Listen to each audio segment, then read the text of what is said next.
Hello friends, welcome to spicy food lower. இன்றைக்கி நம்மளோட சேனலில் ரொம்பவே சுவையான முட்டை புளி தொக்கு எப்படி செய்கிறதுன்னு பார்க்க போகிறோங்க. இந்த தொக்கு ரெசிபி பார்த்திங்கன்னா நம்ம சாதத்துக்கு சாப்பிடலாம். சப்பாத்தி, இடியாப்பம், இட்லி, தோசை எல்லாத்துக்குமே இது சைட் டிஷ்ஷாக இருக்குங்க. ரொம்பவே சூப்பராகவும் இருக்கும். இதில் நம்ம தக்காளி, புளி எல்லாமே சேர்த்து செஞ்சுருக்கிறதுனால பார்த்திங்கன்னா நல்ல ஒரு புளிப்பாகவும் இருக்கும், காரமாகவும் இருக்குங்க. அவ்வளோ சூப்பராக இருக்கும்.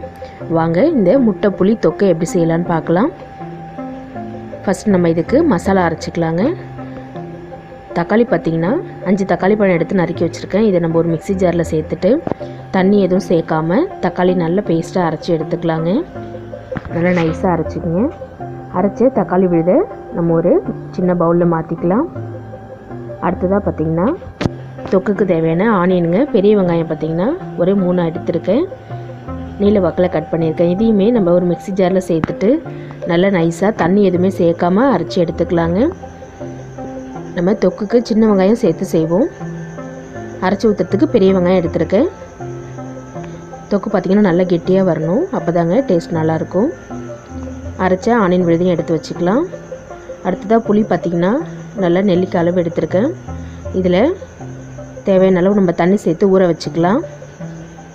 புளி சேர்த்து செய்யும்போது டேஸ்ட் பார்த்திங்கன்னா ரொம்பவே சூப்பராக இருக்குங்க. அடுத்ததாக தொக்குக்கு ஒரு மூடி தேங்காய் எடுத்துருக்கேங்க. இது நம்ம அப்புறமா அரைச்சி எடுத்துக்கலாம். இப்போதைக்கு தொக்கை தாளிக்கலாம் வாங்க. ஸ்டவ் ஆன் பண்ணிவிட்டு அகலமான ஒரு பாத்திரம் வச்சுக்கலாம். சூடானதுக்கப்புறமா இதில் 100 கிராம் அளவு எண்ணெய் சேர்த்துக்கலாங்க. எண்ணெய் கொஞ்சம் அதிகமாக இருக்கும்போது டேஸ்ட் நல்லாயிருக்கும். எண்ணெய் சேர்த்துட்டு சூடாகட்டும். இதில் 1/2 ஸ்பூன் அளவுக்கு கடுகு சேர்த்துக்கலாம். கடுகு நல்லா பொரிஞ்சு வரட்டும். கடுகு பொரிஞ்சதுக்கப்புறமா ஒரு கைப்பிடி அளவுக்கு கருவேப்பிலை சேர்த்துக்கலாங்க. கருவேப்பிலை சேர்த்துட்டு எண்ணெயில் நல்லா பொரியட்டும். நம்ம பொடியாக கட் பண்ணி வச்சுருக்கிற ஒரு 150 கிராம் சின்ன வெங்காயம் எடுத்துருக்குங்க. சின்ன வெங்காயம் சேர்த்துட்டு நல்லா வதக்கி விட்டுக்கலாம். சின்ன வெங்காயம் சேர்க்கும் போது டேஸ்ட் சூப்பராக இருக்கும். ஆனியன் நல்லா வதக்கி விடுங்க. எண்ணெயில் நல்லா சின்ன வெங்காயம் வதங்கட்டும். அதுக்கப்புறமா தொக்குக்கு தேவையான இஞ்சி பூண்டு பேஸ்ட்டு பார்த்திங்கன்னா 3 ஸ்பூன் எடுத்துருக்கேங்க. 3 ஸ்பூன் இஞ்சி பூண்டு பேஸ்ட்டு சேர்த்துக்கலாம்.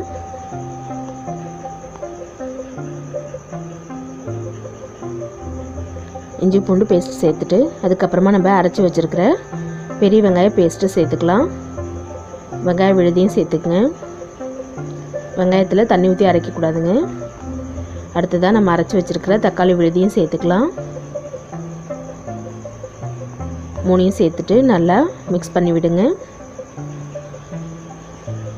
வெங்காயம், தக்காளி, இஞ்சி பூண்டு விழுது எல்லாமே நல்லா பச்சை வாசனை போகிற அளவுக்கு நல்லா வதக்கி விடுங்க. அடுப்பை ஹை ஃப்ளேமில் வச்சுக்கோங்க.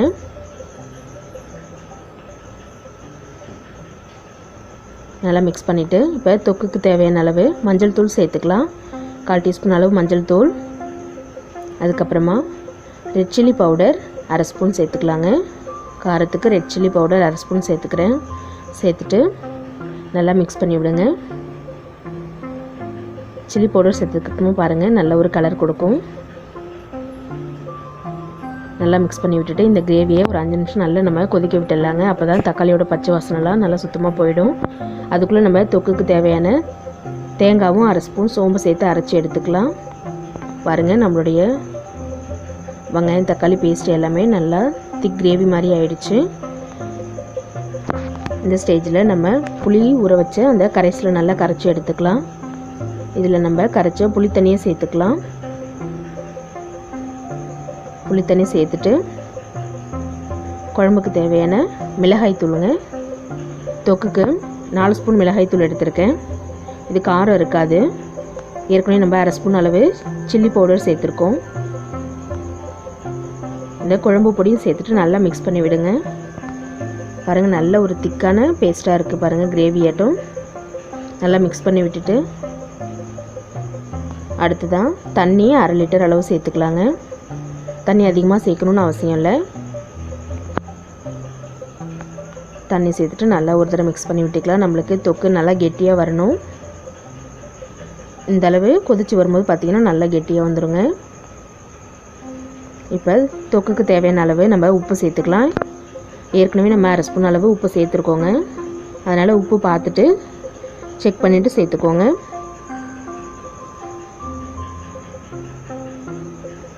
இப்போ நம்ம அரைச்ச தேங்காய் சோம்பையும் சேர்த்துக்கலாம்.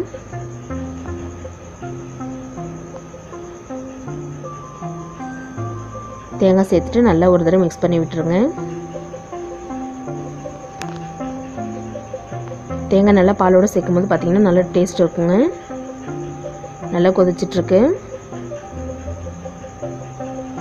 நல்லா ஒரு 10 நிமிஷம் கொதிக்கட்டுங்க.